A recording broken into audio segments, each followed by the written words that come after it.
또 한 가지 이제 특징은 대중들이 주식시장에 몰려들면서 이제 버블의 절정으로 가는데 마지막에는 잘 알려진 대형주들이 급등을 한다는 겁니다, 주가가. 잘 알려진 대형주들의 주가가 급등하는 현상들이 항상 버블의 후반부에 나타난다는 거예요. 그러면 왜 잘 알려진 대형주들의 주가가 급등을 하느냐? 물론 잡주들도 급등을 하지만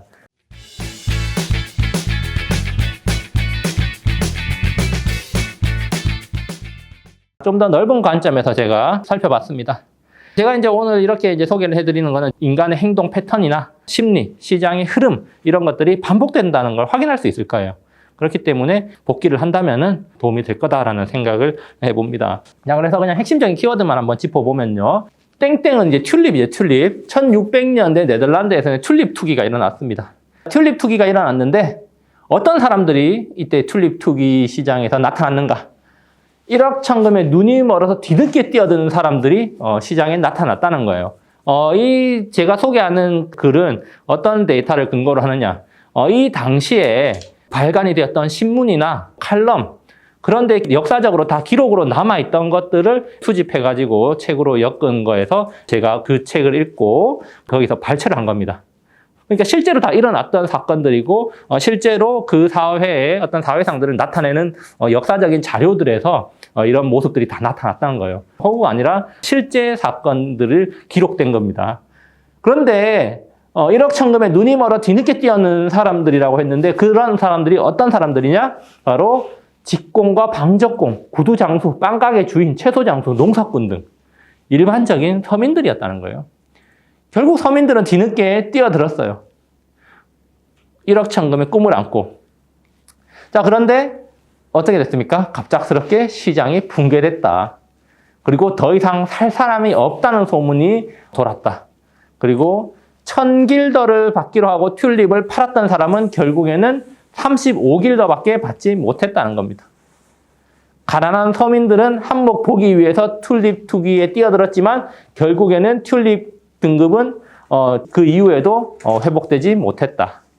서민들이 마지막에 이제 잡주에 뛰어들었는데 급등을 하니까 급등해가지고 잡주를 샀는데 고점에서 물려가지고 결국에는 다 망했다는 거예요. 1600년에 이런 일이 일어났습니다. 자, 그리고 나서 100년 뒤에 프랑스에서 어떤 일이 일어났는가. 공작 부인이 오렐르앙 공의 어머니인 오를레앙 공작 부인이 편지를 썼어요. 편지를 썼는데 이런 내용을 썼습니다. 모든 사람들의 입에서 억억 소리가 난다. 자, 그러면서 폭등의 이유는 토요일 저녁에 한 걸음에 달려온 프랑스 지방 사람들 때문이다. 그러니까 프랑스 지방에 있던 사람들이 어떤 소문을 듣고 미시시피 주식이 폭등을 해가지고 많은 사람들이 부자가 됐다는 소문을 듣고 그 소문이 지방까지 퍼져가지고 지방에 있던 사람들도 돈을 싸들고 전부 다 어디로 몰려와? 파리로 몰려와가지고 주식 투자를 하기 위해서, 말 그대로 주식 투기를 하기 위해서 몰려들었다는 겁니다. 그러면서 사무실이 없었던 브로커들 앞에는 아침 8시부터 해가 질 때까지 1억 천금을 노리는 사람들로 장사진을 이루었다. 그리고 하룻밤 사이에는 부자가 되었다는 이야기가 울려 퍼졌다. 4천만 리브르를 벌었다는 굴뚝 청소부에서부터 6주 만에 3천만 리브르를 모았다는 웨이터까지 있다. 근데 이런 내용들 우리가 한번 생각해 보면은 뭔가 좀 최근에 한 2년 사이에 들었던 뉴스하고도 조금 비슷하지 않습니까? 주어만 바꾸면, 웨이터 이런 것만 바꾸면은 대표적으로 유튜브 뭐 타이틀에 저 테슬라로 은퇴했어요. 저 코인으로 뭐 은퇴했습니다. 대표적으로 조선일보 뉴스 기사에 코인으로 30억 벌고 은퇴한 사람 뭐 그러면서 막 소개도 되고 그랬잖아요. 그렇죠? 정말 비슷하지 않습니까? 자, 그러면서 또 이제 이런 소문도 났다는 거예요. 주인의 지시를 받은 종이 주식을 매매해서 며칠 만에 백만장자가 됐다. 그럼 종이 돈이 어디 있어서? 주인이 종한테 주식 한 주를 8천 리브르에 팔고 오라고 해가지고 주식을 줬는데, 주식 종이를 줬는데, 길을 가는 길에 어떤 사람이 나 그거 10,000 리브르에 사겠다 해가지고 중간에 차익을 2,000 리브르를 챙긴 거죠. 그리고 그 2,000 리브르 차익을 가지고 또 투자를 해가지고 백만장자가 됐다는 거예요. 그러면서 이런 식으로 지금 주식 투기가 많이 일어났다는 겁니다. 결국에는 어떻게 됐을까요? 미시시피 주식이 결국에는 이렇게 폭락을 했다는 거예요. 이 오른쪽에 차트.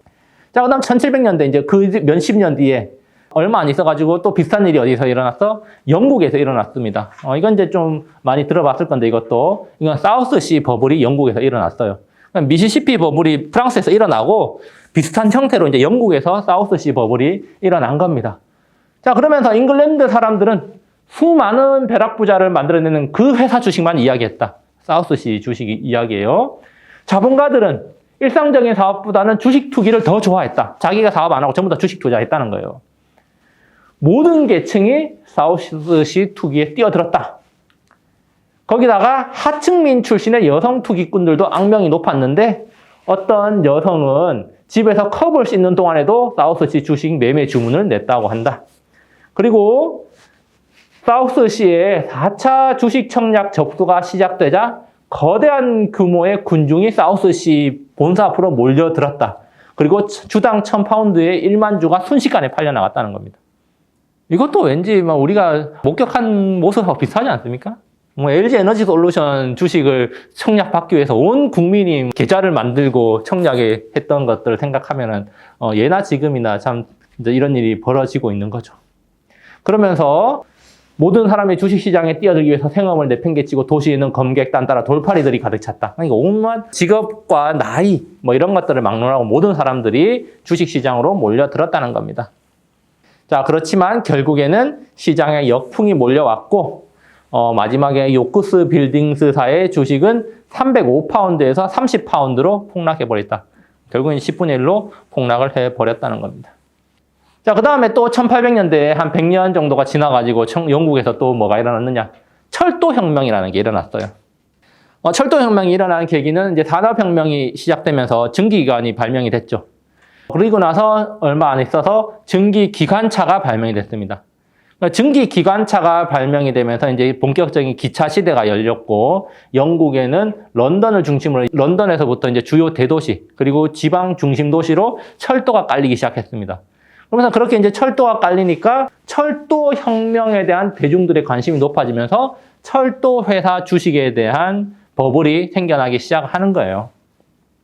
자, 그리고 철도 신문들은 철도 회사 음모를 비판하지 않았다. 자, 이게 무슨 말이냐? 철도가 이제 흥행을 하니까 너도 나도 철도 회사를 세우는 거예요. 우리도 철도 사업을 하겠다. 그리고 나서 철도 주식을 발행을 하는 겁니다. 자, 그러면 이렇게 철도 주식을 발행을 할 때 어떻게 철도 신문사들이 광고를 대신 해주고, 자, 이 회사는 굉장히 미래가 유망하다라는 해주고, 그리고 사람들이 철도 회사 주식을 공모를 받을 수 있도록 해줬죠. 너도 나도 공모를 해가지고 철도 주식을 샀다는 겁니다. 공모에 참여해서. 철도 회사 발기인들은 막대한 돈을 챙겨갔고요.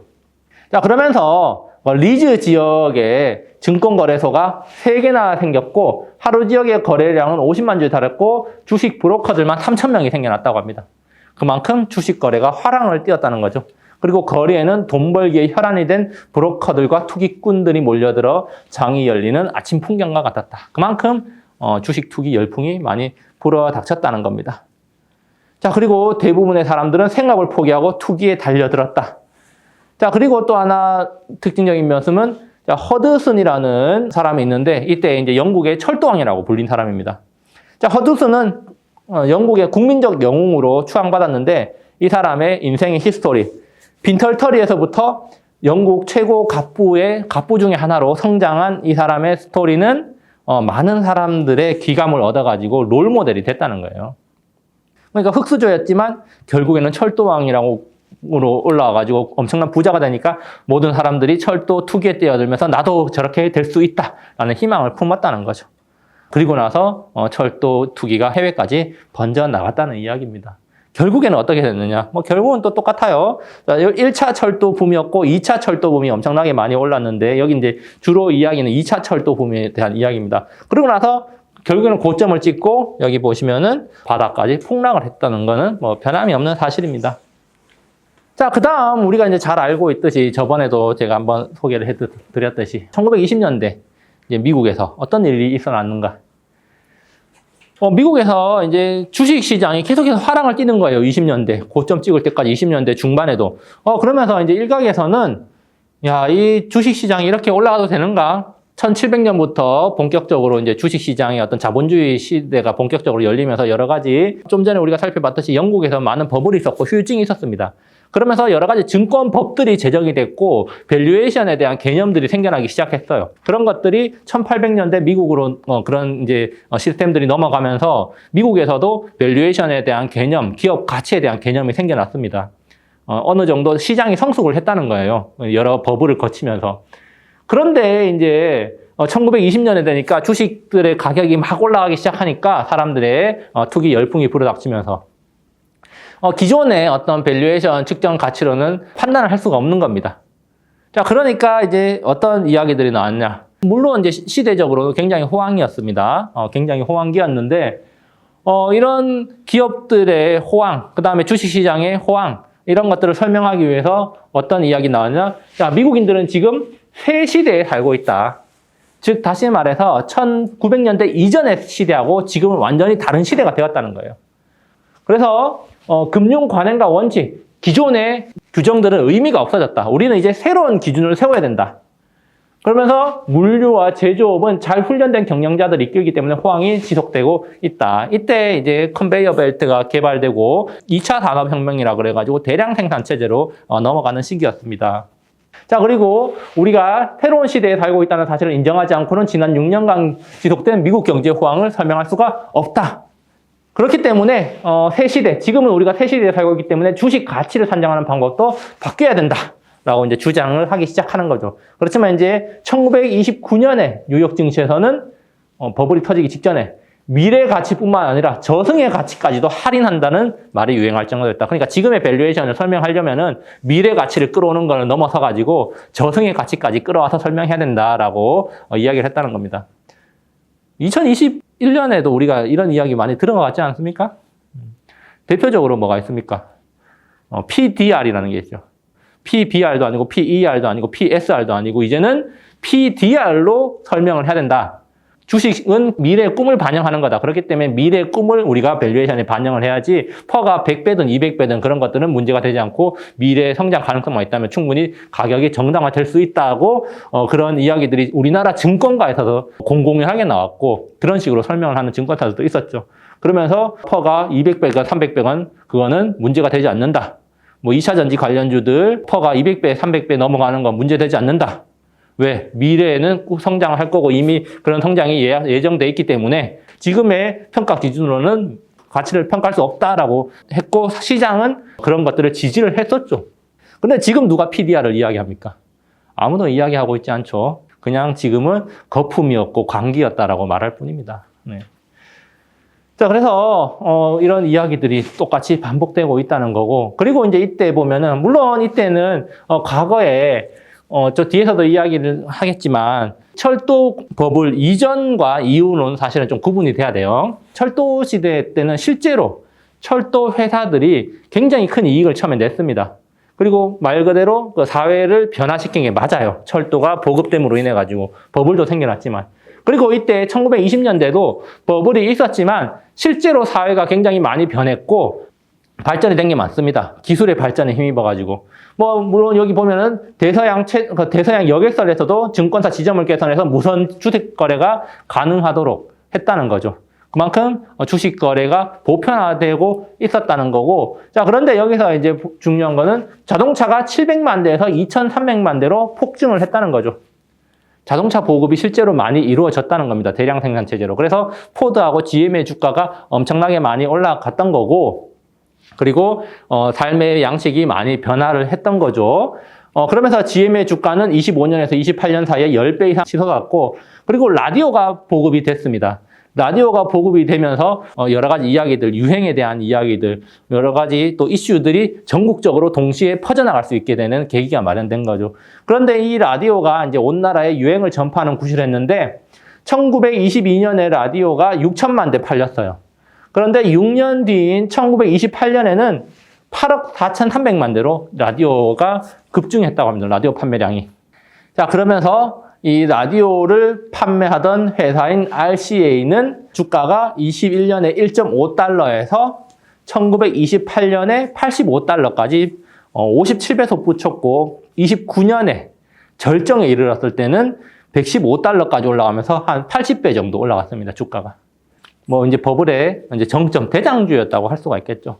자, 그런데 이제 보면은 그 이전에 미시시피 버블하고 사우스시 버블 같은 경우는 그 버블이 생겨날 때 그 회사에 대한 그냥 막연한 기대감이 있었고 그냥 말 그대로 투기에 의해서 올라갔다면은 1840년대 철도 버블하고 그다음에 20년대 이 광란의 20년대 같은 경우는 실제로 사회적으로 많은 변화가 일어났고 버블의 중심에 있던 기업들은 실제로 이익이 굉장히 많이 늘어났다는 공통점이 있습니다. 그만큼 이제 자본시장이 확실히 성숙이 되면서 그리고 기술이 발전이 되면서 이런 실제로 실적이 있는 기업들의 주가가 많이 올라갔다는 거예요. 그런데 많이 올라갔는데 실제 이익을 내는 것보다 실제 가치보다 더 많이 올라가서 버블이 형성됐고 결국에는 그 버블이 꺼지면서 주가가 폭락했다는 겁니다. 그걸 잘 봐야 돼요. 그렇게 한번 따져보면은 우리가 테슬라의 주가를 이제 설명을 할 수가 있는 겁니다. 테슬라의 주가가 많이 오를 때는 어떻겠습니까? 미래에 대한 기대감이 있었고 실제로 실적도 잘 나왔어요. 과거에도 그렇게 성장하는 기업들, 혁신적인 기업들의 주가는 엄청나게 많이 올라갔어요. 그렇지만 결국에는 다 제자리로 밑으로 돌아왔는데 그런 기업들이 실적이 안 좋았던 게 아니다. 그런 것들을 우리가 확인할 수 있습니다. 자, 그리고 또 1920년대 하나의 모습을 본다면은 1929년 여름 호황의 마지막 날, 폭락이 있기 전에 1만 명 이상의 사람들이 카니발 분위기를 조성하면서 뉴욕의 금융가로 모여들었다. 모든 사람들, 시민들이 주식시장 호황에 열광을 하면서 축제 분위기를 만들어 갔다는 겁니다. 그러다가 어떻게 됐습니까? 그러다가 시장이 폭락을 하기 시작했고 그리고 이것이 대공황의 전조가 되었다는 겁니다. 그렇지만 사람들은 새 시대의 이데올로기를 노래하면서 주가가 대대 상승할 거라는 환상을 공유했다는 점이죠. 그리고 또 한 가지 보면은 재밌는 점은 어떤 사람이 주가가 너무 고평가돼 있고 붕괴할 수도 있다고 이제 경고를 했어요. 자, 경고를 하니까 어떻게 됐어? 그의 경고는 새 시대를 옹호하는 사람들의 엄청난 반발을 불러일으켰고 그는 신경과민 환자라고 주장하는 신문들도 있었다는 겁니다. 그러니까 경고가 무시당했다는 거죠. 그리고 많은 사람들이 그냥 새 시대 이데올로기로 주가가 상승할 거라고 믿고 그리고 나도 1억 천금을 거머쥘 수 있을 거라는 기대감 속에서 상승을 부르짖었지만 시장은 그러지 않았다는 겁니다. 자, 1980년대 일본에서도 마찬가지였어요. 일본의 사례를 한번 보면은 일본 기업들은 다양한 자산 운용으로 영업의 수익을 벌어들였다는 겁니다. 앞서 영국에서도 철도 버블, 그 이전에 사우스시 버블이 있을 때도 사람들이 상업에 종사하지 않고 다 주식 투기에 뛰어들었다고 했는데 일본에서도 마찬가지였습니다. 여기 보면은 철강회사, 예를 들어서 철강회사 XX는 자산 운용으로 300억 달러를 벌어들였는데 돈을 굴렸고 여기서 수익을 냈는데 이 자산 운용, 다시 말해서 이제 금융 수익이죠. 기업들의 금융 수익. 기업의 금융 수익이 본업으로 벌어들인 이익의 20배를 넘어갔다고 합니다. 그러니까 기업들이 자기 장사 안 하고 전부 다 주식 투기, 부동산 투기에 열광을 하고 있었다는 거죠. 이게 이제 일본에서 일어났던 겁니다. 자, 그리고 일본 정부는 공기업이었던 NTT 도코모라는 회사를 민영화를 위해서 보유 주식을 시장에 매각을 하기 시작을 했습니다. 그동안 준비를 해오다가. 자, 그런데 수요가 너무 컸기 때문에 결국에는 주식 배정을 어떻게 해야 했어? 추첨을 통해서 할 수밖에 없었다는 거죠. 그리고 이틀 만에 주가는 공모 이후에 25% 상승했고, 그리고 일본은행이 금리를 낮추고 나서 2주 만에 320만 엔으로 주가가 2배 뛰어 올랐다는 겁니다. 3배 정도 뛰어 올랐죠. 120만 주 상장 가격에 비해 가지고. 이것도 아까 전에 보십시오.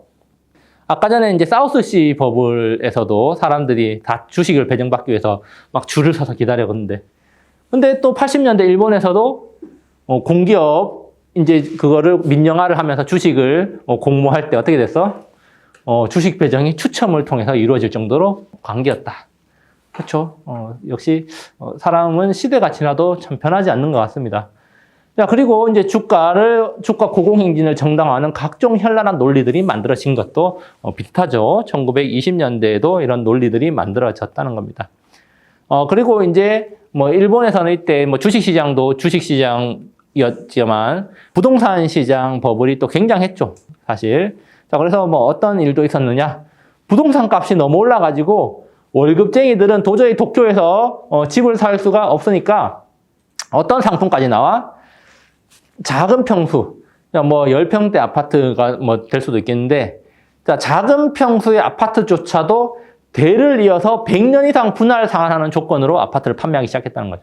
그러니까 지금 뭐 주택담보대출 30년, 뭐 지금 주택담보대출 50년짜리가 나왔다고 하죠. 50년짜리까지 나왔는데, 일본에서는 이때 버블이 있을 때 100년짜리 분할 상환 상품까지 나왔다 이런 거예요. 내가 죽으면은 내 자식이 이제 분할 상환하는 조건으로 대출을 해줬다는 거죠.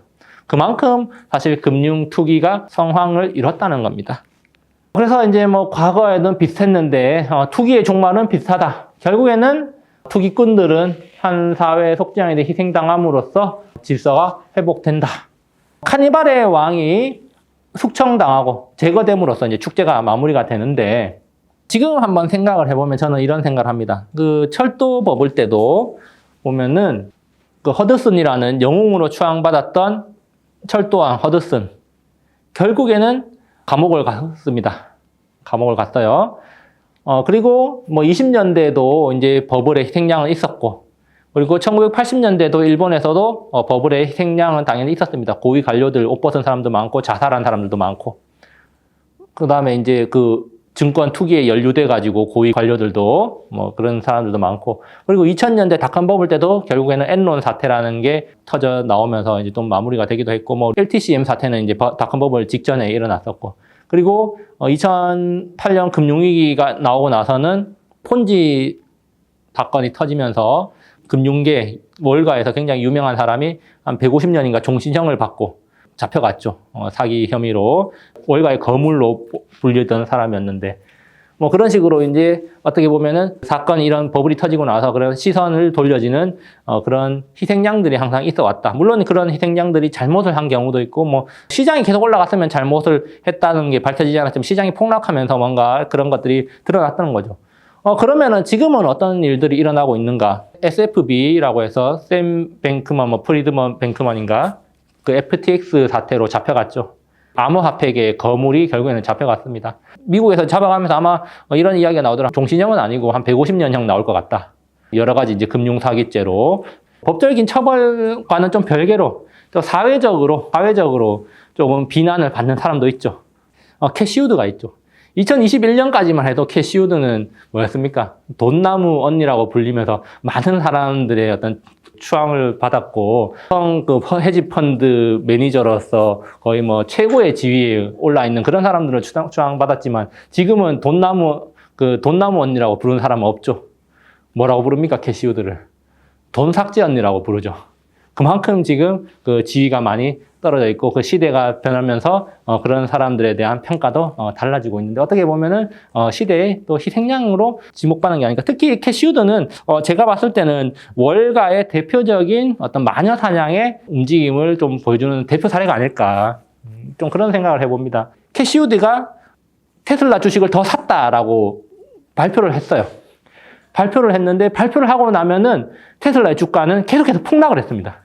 근데 폭락의 원인이 뭐겠습니까? 물론 명분은 뭐 그 일론 머스크가 자사주를 팔았기 때문이다 그러지만, 공매도가 엄청나게 들어왔다는 거죠. 그런 식으로 캐시우드가 뭘 샀다고 하면은 그 관련되는 주식들이 계속해서 폭락을 했다는 거죠. 월가에서. 제가 봤을 때는 그래서 월가에서 좀 마녀 사냥을 한 게 아니었을까. 어떤 상징적인 인물을 끌어내밀므로 인해 가지고 이 버블이 폭락하고 있고 이제 마무리되어 간다는 것을 좀 보여주기 위한 게 아닐까라는 뭐 개인적인 생각을 좀 해봤습니다. 자, 그래서 이제 지금까지 이 튤립 버블, 사우스시, 그 다음에 미시시피, 철도에서 강남 20년대, 일본 버블, 닷컴 버블, 팬데믹 버블까지 역사를 한번 쭉 되짚어 봤을 때 공통적인 키워드가 뭐였느냐, 공통적으로 나타났던 현상들이 뭐였냐, 제가 정리를 쭉 해보니까 뭐 이런 거예요. 새로운 기술이 등장을 하는 거고, 그 다음에 여기에 따라서 장밋빛 미래가 기대가 되는 거고, 그리고 이제 이런 붐이 일어남으로 인해 가지고 중간에 하인 또는 서민이 부자가 되었다는 소문이 나는 거고, 흑수저 성공 신화도 등장하는 거고, 그리고 투자를 위해서 대중들이 뛰어드는 그런 모습들이 나타났다는 겁니다. 앞에서 튤립 버블에서 사우스시, 미시시피, 철도에서도 이런 현상이 나타났고 실제로 2020년과 2021년에도 우리나라에서도 이런 현상들이 사실 나타났어요. 뉴스 기사를 찾아보면은 다 확인할 수 있습니다. 사회적 변화, 향상된 삶의 짐, 그렇죠? 많은 돈들이 어떤 기술에 투입이 되고 그런 기술이 실제로 발전하기도 했어요. 그게 이제 버블의 어떤 사회적인 긍정적인 측면이에요. 버블이 항상 부정적인 측면만을 남기는 건 아닙니다. 긍정적인 측면도 무조건 많이 남기게 되는데 그게 바로 이런 기술의 발전이라고 할 수가 있겠죠. 그리고 이제 과소비, 부의 과시도 나타났다는 건데 이것도 당연히 이제 사람들이 돈을 버니까 이런 것들이 풍조가 나타나는 거고. 그리고 또 중요한 거는 성공한 또는 유명한 여성 투자자가 등장을 한다는 겁니다. 1980년대 일본에서도 그랬어요. 일본에서도 그런 여성 투자자들, 유명한 여성 투자자들이 등장을 했고 그리고 아까도 말했지만 2020년, 2021년에는 우리 세대에는 캐시우드라는 여성 헤지펀드 대표가 가장 유명한 헤지펀드 중에 하나로 등극을 했었죠. 사실 그 외에는 우리가 뭐 여성 헤지펀드 운영 매니저를 아는 사람이 있습니까? 없어요. 사실상 뭐 거의 이제 남자들이 유명한 투자자들도 보면은 우리가 책으로 접할 수 있는 유명한 투자자들, 뭐 미국의 유명한 투자자들 중에서 전설적인 투자자들 중에서 여자가 있습니까? 알려진 사람 중에서 없어요.